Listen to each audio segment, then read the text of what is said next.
देखिए, अगर आप इस वीडियो पे हो तो मोस्ट लाइकली आपके कोई फ्रेंड को, कोई रिश्तेदार को या फिर खुद आपको वीपी शंट ऑपरेशन एडवाइस किया हुआ है या फिर ऑपरेशन हो गया है, या तो फिर आप बहुत एंथुजियास्ट हो, आप चीज़ों को सीखना चाहते हो। तो व्हाटएवर द सिनेरियो इज, इस वीडियो में मैं मैक्सिमम कोशिश करूंगा कि ये जो टॉपिक है वीपी शंट ऑपरेशन के बारे में, इसको बहुत सिंपल लैंग्वेज में आपको समझा पाऊं without using any of the medical jargons. कोई बड़े बड़े शब्द यूज नहीं होंगे। अगर कोई मेडिकल टर्म यूज हो भी जाए तो मैं उसको आसान सा लैंग्वेज में बता दूंगा कि उसका मतलब क्या है। Okay, so make sure that आप इस वीडियो को एंड तक देखो ताकि आपका जो इंफॉर्मेशन है वो कंप्लीट हो जाए एंड बहुत सारे मिस इन्फॉर्मेशन से आप बच जाए। सबसे पहले तो वर्ड का मतलब देखते हैं। अब ऑब्वियसली वीपी शंट जो है ये शॉर्ट फॉर्म है which stands for ventriculo peritoneal shunt. अब ईच वर्ड को समझते हैं कि ये है क्या चीज है। So the first word is ventriculo. अब देखते हैं कि वेंट्रिकल क्या होता है। देखिए, हमारे दिमाग के अंदर एक जगह है, वहां पे पानी होता है, मतलब पानी तो नहीं है, उसको हम कहते हैं CSF, cerebrospinal fluid, but almost पानी जैसा ही है। एंड इस वीडियो में चीजों को आसान बनाने के लिए उसको हम पानी ही बुलाएंगे, ठीक है। तो ब्रेन के अंदर एक जगह है जहां पे ये पानी है, वो एक जगह पे उसका प्रोडक्शन होता है, एक जगह पे वो एब्जॉर्प्शन होता है। इन सब चीजों के बारे में बाद में देखेंगे, बट ये जो पानी वाला जगह है इसको हम कहते हैं वेंट्रिकल। नेक्स्ट वर्ड है पेरिटोनियम। ये होता कहां पे है? पेरिटोनियम जो है हमारे पेट के अंदर है। पेट के अंदर का जो स्पेसिफिक एरियाज है इसको हम पेरिटोनियल स्पेस कहते हैं। तो वेंट्रिकुलो पेरिटोनियल शंट। शंट क्या होता है? कोई चीज को एक जगह से दूसरी जगह भेजने वाली जो चीज है उसको हम शंट कहते हैं। तो ये जो पानी है उसको वेंट्रिकल से पेट तक या पेरिटोनियम तक भेजने वाला जो ऑपरेशन है इसको हम वीपी शंट या फिर वेंट्रिकुलो पेरिटोनियल शंट कहते हैं। ये इस वर्ड का मीनिंग है। ओके, देखिए, वीपी शंट के बारे में जानने से पहले आपको ये वेंट्रिकल के अंदर एग्जैक्टली होता क्या है इसको थोड़ा सा बेहतर तरीके से समझना होगा। तो जैसे कि मैंने बोला, वेंट्रिकल के अंदर एक पानी है जिसको हम CSF कहते हैं। अब बात यह है कि हमारे दिमाग के अंदर 4 वेंट्रिकल्स होते हैं, 2 लैटरल वेंट्रिकल, एक थर्ड वेंट्रिकल और फोर्थ वेंट्रिकल। तो ज्यादातर जो ये पानी है लैटरल वेंट्रिकल में प्रोडक्शन होता है, बाकी जगह पे भी होता है प्रोडक्शन, बट वहां पे एक स्ट्रक्चर है जिसको हम क्रोइड प्लेक्सस कहते हैं। So don't worry about these terms. तो ये क्रोइड प्लेक्सस जो है ये पानी को सेक्रीट करता है, रिलीज करता है, और वहां से रिलीज होने के बाद ये पानी पूरा वेंट्रिकल में सर्कुलेट होता है। दैट इज लैटरल वेंट्रिकल से थर्ड वेंट्रिकल, थर्ड वेंट्रिकल से फोर्थ वेंट्रिकल, और फोर्थ वेंट्रिकल से बाहर जाके दिमाग के आसपास घूमता रहता है in a space called subarachnoid space. Not just brain, spine के अराउंड भी ये पानी सर्कुलेट होता रहता है। इवेंचुअली एक जगह जिसको हम अरेक्नॉइड विलाई कहते हैं वहां पे ये वापस एब्जॉर्ब हो जाता है। तो ये जो पूरा सर्कुलेशन है ये हर किसी के दिमाग में कंटिन्यूअसली होता रहता है, जन्म से लेके मरण तक। ओके, तो मान लो, अगर थियोरेटिकली स्पीकिंग, जस्ट एग्जांपल के लिए बता रहा हूं कि अगर 100 ml का प्रोडक्शन हो गया तो 100 ml सर्कुलेट होके 100 ml वापस एब्जॉर्ब होना भी बहुत जरूरी है, ताकि वहां पे इक्विलिब्रियम बने रहे, ताकि जो पानी का जो लिमिट है वो सेम रहे। अब अगर कोई भी कारण से ये पानी का लेवल बढ़ जाए दिमाग के अंदर, तब क्या होगा? तब जो कंडीशन बनता है उसको हम कहते हैं हाइड्रोसेफलस। एंड इससे प्रॉब्लम क्यों होना चाहिए? क्योंकि हमारा जो दिमाग है वो खोपड़ी के अंदर है। खोपड़ी जो है ऑब्वियसली हड्डी है, तो वो बड़ा नहीं हो सकता, उसके अंदर का जगह जो है लिमिटेड है। अगर कोई एक चीज बढ़ जाए तो दूसरे के लिए जगह कम होगा। तो अगर पानी बढ़ जाए तो दिमाग के लिए जगह कम होगा एंड बहुत सारे प्रॉब्लम्स हो सकते हैं एंड जानलेवा भी हो सकता है। तो हाइड्रोसेफलस जो है जानलेवा हो सकता है अगर एक लिमिट क्रॉस हो जाए तो। ओके, तो अब नेक्स्ट सवाल यह है कि हाइड्रोसेफलस क्यों हो सकता है, किस कारण की वजह से इंसान को हाइड्रोसेफलस हो सकता है। इसको हम ब्रॉडली दो कैटेगरी में डिवाइड कर सकते हैं। एक वो कंडीशन है जहां पे पानी का प्रोडक्शन बहुत ज्यादा हो गया, ऑब्वियसली इतना एब्जॉर्ब नहीं हो पा रहा है, तो लेकिन ये बहुत रेयर है। बहुत कुछ कुछ ही कंडीशंस हैं जिसमें नॉर्मल से ज्यादा सीएसएफ का प्रोडक्शन हो जाता है। But majority of the hydrocephalus का कारण यह है कि प्रोडक्शन तो हो रहा है ठीक ठाक, लेकिन जितना प्रोडक्शन हो रहा है उतना वापस एब्जॉर्ब नहीं हो पा रहा है। तो ये जो वापस एब्जॉर्ब ना होना, इसको अगेन हम दो हिस्सों में डिवाइड कर सकते हैं। एक वो हो गया जहां पे वेंट्रिकल के अंदर ये सीएसएफ का जो रास्ता है वो ब्लॉक हो गया या फिर उसमें ऑब्स्ट्रक्शन है। ऑब्स्ट्रक्शन क्यों है? कोई भी कारण की वजह से हो सकता है, ट्यूमर की वजह से, ब्लड की वजह से, या जो भी हो। तो अगर पानी का रास्ता ब्लॉक हो गया तो इसको हम कहते हैं ऑब्स्ट्रक्टिव हाइड्रोसेफलस। एंड क्योंकि वो अपना फाइनल एब्जॉर्प्शन साइट तक कम्युनिकेट नहीं हो पा रहा है, इसीलिए ऑब्स्ट्रक्टिव हाइड्रोसेफलस को हम नॉन कम्युनिकेटिंग हाइड्रोसेफलस भी कहते हैं। ओके, जो दूसरा कंडीशन है वो ये है कि कोई ऐसा ऑब्स्ट्रक्शन नहीं है, पानी वेंट्रिकल से बाहर जा रहा है, अपना जो फाइनल एब्जॉर्प्शन साइट है वहां तक भी पहुंच रहा है, तो मतलब कम्युनिकेट हो रहा है, लेकिन फाइनल एब्जॉर्प्शन वाला जो साइट है वहां पे कुछ कुछ मैकेनिज्म्स में प्रॉब्लम है एंड उस वजह से वो पूरी तरह से एब्जॉर्ब नहीं हो पा रहा है।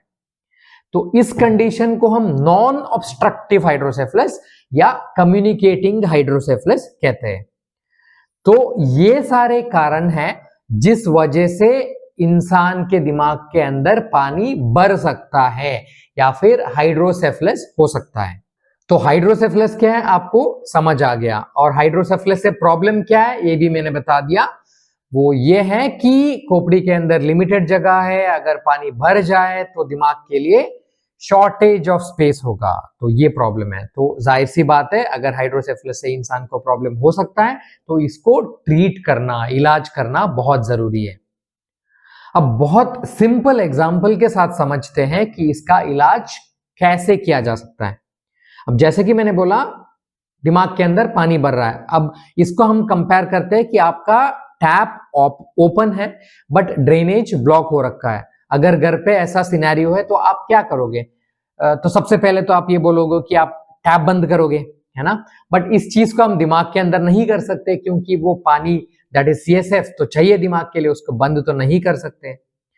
तो दूसरा आप ये सोच सकते हो कि जिस भी वजह से वहां पे ऑब्स्ट्रक्शन है, जो ड्रेनेज जो ब्लॉक हुआ है, उसको क्लियर करने की कोशिश करोगे।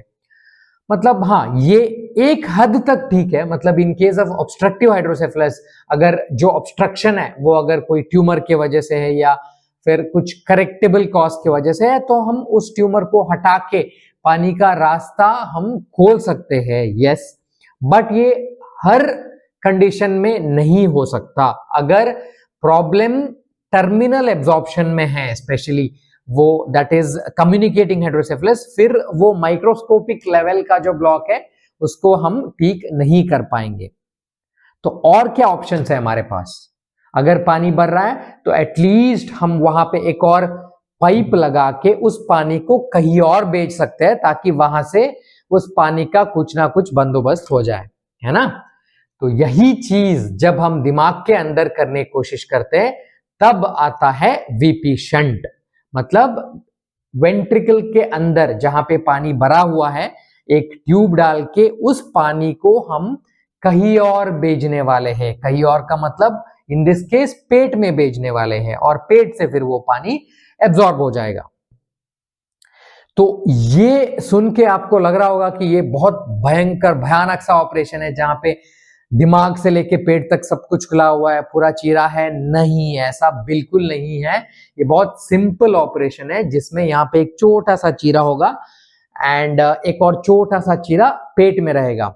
अब सवाल ये है कि यहां से यहां तक फिर कम्युनिकेशन कैसे होगा? वो एक इंस्ट्रूमेंट है हमारे पास जिसको हम टनलर कहते हैं, जिसके जरिए हम स्किन के अंदर ही उस ट्यूब को यहां से लेके यहां तक पहुंचा पाएंगे। तो at the end of the day patient के ऊपर एक छोटा सा इंसिशन रहेगा, सिर के ऊपर एक छोटा सा इंसिशन रहेगा पेट के ऊपर, एंड पूरा का पूरा सिस्टम शरीर के अंदर रहेगा, बाहर से कुछ भी नहीं दिखेगा। तो ये है वीपी शंट ऑपरेशन। ठीक है, हमने तो ये बोल दिया कि वीपी शंट करके जो एक्स्ट्रा पानी है वहां पे उसको हम पेट में भेजने वाले हैं। बट उस ट्यूब को कौन बताए कि ये एक्स्ट्रा है और ये नॉर्मल है? अब अगर उसने पूरा का पूरा पानी अगर पेट में डाइवर्ट कर दिया तो, और पूरा का पूरा अंदर खाली हो गया तो ये तो प्रॉब्लमेटिक है ना?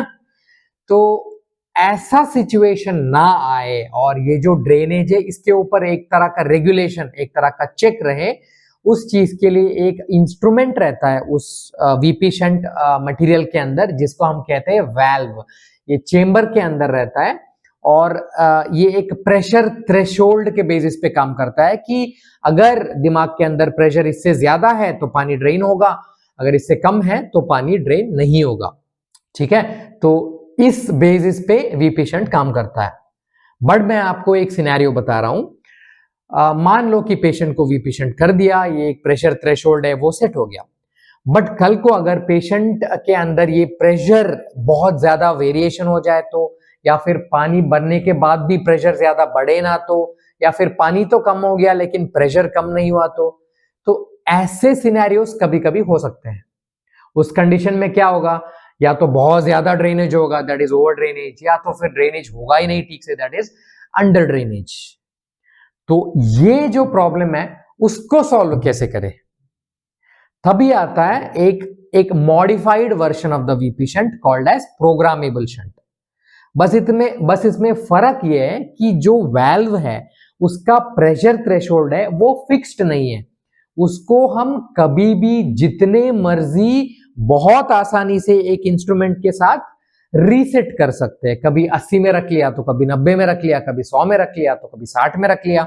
ये बहुत 5 सेकंड के अंदर हम इस प्रेशर थ्रेशोल्ड को बाहर से ही मैग्नेटिक फोर्स के थ्रू हम चेंज कर सकते हैं, ताकि अगर हमें लगे कि ओवर ड्रेनेज हो रहा है तो प्रेशर थ्रेशोल्ड को बढ़ा दिया ताकि ड्रेनेज कम हो जाए, या अगर हमें लगता है कि अंडर ड्रेनेज हो रहा है तो प्रेशर थ्रेशोल्ड को और नीचे लाया ताकि ड्रेनेज ज्यादा हो जाए।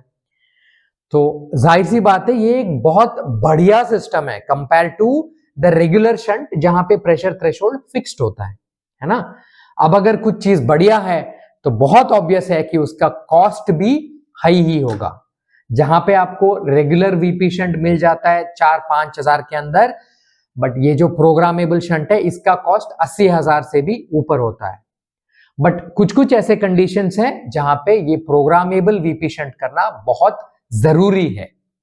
देखिए, जब भी मैं अपने पेशेंट्स को कोई भी ऑपरेशन के बारे में बताता हूं तो इसको मैं 2-3 हिस्सों में डिवाइड करता हूं। सबसे पहले तो ऑपरेशन क्यों किया जा रहा है, अगर ऑपरेशन नहीं करेंगे तो क्या होगा, उस बीमारी का नेचुरल कोर्स क्या है, अगर आप इलाज नहीं करोगे तो क्या होगा।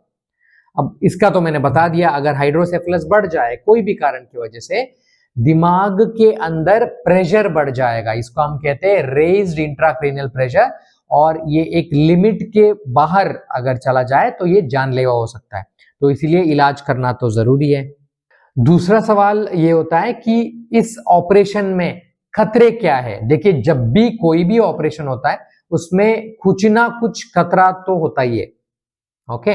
बिना खतरे का कोई ऑपरेशन नहीं होता है। तो इस ऑपरेशन में भी, हालांकि ये बहुत सिंपल ऑपरेशन में, बट कुछ कुछ खतरे हो सकते हैं। जो प्रैक्टिकली हमें जो बॉदरसम प्रॉब्लम है वो ये कि जब भी हम शरीर के अंदर कोई भी एक फॉरेन बॉडी इंसर्ट कर देते हैं, जो इंसान के शरीर के अंदर नॉर्मली नहीं होता, ये जो हार्डवेयर है इसको हम परमानेंटली शरीर के अंदर रखने वाले हैं, है ना? तो ऐसे कंडीशन में हमारे लिए सबसे बड़ा प्रॉब्लमैटिक चीज ये कि वो कहीं इन्फेक्शन ना हो जाए। अगर वो पूरा का पूरा सिस्टम इन्फेक्ट हो जाए तो वो ब्लॉक हो जाएगा, काम नहीं करेगा, या फिर और भी बहुत सारे प्रॉब्लम्स हो सकते हैं। दैट इज दिमाग के अंदर इन्फेक्शन जो है फैल सकता है, या पेट के अंदर इन्फेक्शन फैल सकता है। तो ये ना हो उस चीज के लिए बहुत सारे प्रिकॉशंस लिया जाएगा। ऑपरेशन के दौरान बहुत अच्छे से स्टेराइल कंडीशंस मेंटेन करेंगे, ऑपरेशन के बाद भी एंटीबायोटिक्स देंगे। बट हाँ, ये सब प्रिकॉशंस लेने के बाद भी कभी कभी कुछ कुछ पेशेंट्स में इन्फेक्शन हो सकता है, एंड ये ट्यूब निकालने की जरूरत भी पड़ सकती है। अपार्ट फ्रॉम दैट बाकी कॉम्प्लिकेशंस हाँ होने के लिए तो हो सकता है, बट बहुत ही रेयर है। जैसे इस ट्यूब को जहां पे हमें रखना था दिमाग के अंदर, वो अनफॉर्चुनेटली वहां नहीं गया, कहीं और गया, कहीं और स्ट्रक्चर को हिट करके वहां से ब्लीडिंग हो गया, या फिर कुछ समय बाद वहां से वो डिस्प्लेस हो गया, जो पेट के अंदर रहना था वहां पे नहीं है, कहीं और चला गया। तो ऐसे कॉम्प्लिकेशंस भी हो सकते हैं, but most of the other complications are very very rare, ये ज्यादातर होता नहीं है एंड बहुत सिंपल ऑपरेशन है, बहुत आसानी से बहुत अच्छी तरीके से हो जाता है एंड रिजल्ट भी बहुत जल्दी हमें देखने को मिलता है वीपी शंट ऑपरेशन के बाद। जो थर्ड चीज मैं पेशेंट को बताता हूं वो ये है कि इसका कॉस्ट क्या होगा। हाँ, गवर्नमेंट सेटअप में ये हो सकता है कि ज्यादा इंपॉर्टेंट फैक्टर ना हो, बट प्राइवेट सेटअप में ये बहुत ही इंपॉर्टेंट हो जाता है कि इस ऑपरेशन का कॉस्ट क्या है। तो अगर आपको वीपी शंट ऑपरेशन कराना है कोई भी गवर्नमेंट हॉस्पिटल में, तो आपका कॉस्ट बहुत ही मिनिमल रहेगा, बहुत नॉमिनल। जब मैं अपना रेजिडेंसी कर रहा था all India institute of medical science that is AIIMS में, तो तब इसका कॉस्ट था सिर्फ 5,000। एंड अगर आपके पास कुछ स्कीम है, आयुष्मान भारत हो या फिर ईएसआई हो, ऐसा कुछ, तो ये बिल्कुल मुफ्त में भी हो सकता है। तो प्रॉब्लम तो है ही नहीं, गवर्नमेंट हॉस्पिटल में कॉस्ट का तो इश्यू ही नहीं है। कॉस्ट का इश्यू आएगा प्राइवेट हॉस्पिटल में, जहां पे ट्रीटमेंट डिसीजन भी most of the time cost के बेसिस पे किया जाता है। तो अगर आपको इस ऑपरेशन को कराना है कोई भी moderate level private hospital, corporates की बात नहीं कर रहा हूं, प्राइवेट हॉस्पिटल जो हो सकता है कि मेडिकल कॉलेज के साथ लिंक्ड हो, वहां पे इसका कॉस्ट आपको आएगा स्मॉलर सिटीज में 60,000 टू 1 लाख तक आ सकता है। ये मैं रेगुलर शंट के बारे में बोल रहा हूं, प्रोग्रामेबल शंट के बारे में नहीं बोल रहा हूं। अगर ऑब्वियसली प्रोग्रामेबल शंट कराना है तो 80,000 और जोड़ लो उसमें। ओके, अगर आपको इसी ऑपरेशन को कोई भी बड़ा सा कॉर्पोरेट हॉस्पिटल में कराना है, स्मॉलर सिटीज में या टायर 2 सिटीज में, तो हो सकता है कि अराउंड 2 to 2.5 लाख तक आ जाए। एंड ऑब्वियसली आपको अगर मेट्रोज में कराना है तो ये कॉस्ट 5 लाख तक जा सकता है, या even higher it can be. But most important चीज आपको ये समझना है कि जो भी मैं आपको कॉस्ट बता रहा हूं ना, ये आपको एक अनइवेंटफुल हॉस्पिटल स्टे के बारे में बता रहा हूं। इसका मतलब आप ये वीपी शंट ऑपरेशन कराने भर्ती हो गए, ऑपरेशन हो गया एंड अच्छा खासा पेशेंट 3-4 दिन के अंदर डिस्चार्ज हो गया, तो ये सिनेरियो जो है उस कंडीशन में। लेकिन सवाल ये भी है कि वीपी शंट की जरूरत क्यों पड़ रही है। तो हो सकता है कि पेशेंट को अंडरलाइन कुछ और प्रॉब्लम हो, या फिर पेशेंट का ओवरऑल कंडीशन बहुत ही लो हो। तो हो सकता है कि पेशेंट का जो आईसीयू स्टे वो बढ़ जाए या हॉस्पिटल स्टे ओवरऑल बढ़ जाए। तो ऑब्वियसली ऐसे सिचुएशंस में कॉस्ट बताना तो ऑलमोस्ट इम्पॉसिबल है। एंड अगर कोई भी कॉम्प्लिकेशंस हो जाए तो तब भी डेफिनेटली कॉस्ट जो है बढ़ी जाएगा। तो ये सब कुछ कुछ चीजें हैं जो बहुत बेसिक एंड बहुत इंपॉर्टेंट है आप लोगों को समझना, ये एक operation that is VP shunt operation के बारे में। आई होप मैंने इस प्रोसीजर को बहुत सिंपल, बहुत आसान सा लैंग्वेज में समझा दिया होगा, एंड आई होप कि आपको समझ आ गया। अगर आपको समझ आए तो मेक श्योर कि वो जो लाइक बटन है उसको प्रेस कर लेना। एंड अगर आपको लगता है कि किसी को इस वीडियो की जरूरत है, प्लीज उसको शेयर करना। एंड ऐसे ही और इंफॉर्मेटिव वीडियोस के लिए इस चैनल को सब्सक्राइब करना। मेरा एक और चैनल है जिसमें मैं इंग्लिश में वीडियोस बनाता हूँ, उसमें भी वीपी शंट के बारे में मैंने समझाया हुआ है, तो उस चैनल को भी सब्सक्राइब करने के बारे में आप सोच सकते हो। थैंक यू फॉर वॉचिंग, मिलते हैं नेक्स्ट वीडियो में।